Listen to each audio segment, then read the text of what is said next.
今天我准备了一些新鲜的虾仁，还有2张紫菜，我们来做一个小朋友特别爱吃的虾滑紫菜饼。我们先来处理虾仁，虾仁先用刀拍扁，再剁碎。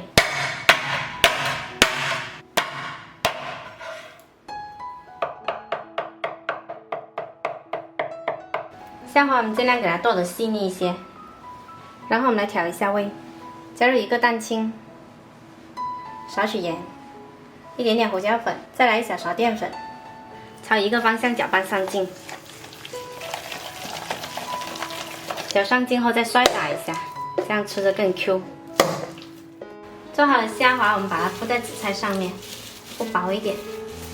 这个紫菜呢，我们不用洗的，所以我们要买那种免洗紫菜。全部摊均匀，摊成这样子就好啦。接着我们就来起锅热油，油稍微多一点，紫菜它比较吸油。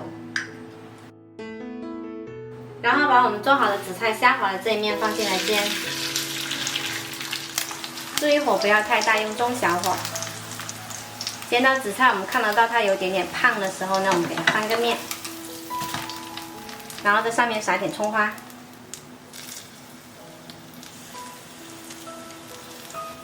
再把它翻过来，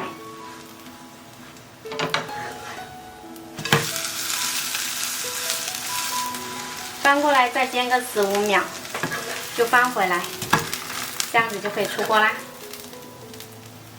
煎好就可以切块，可以切成自己喜欢的任何形状。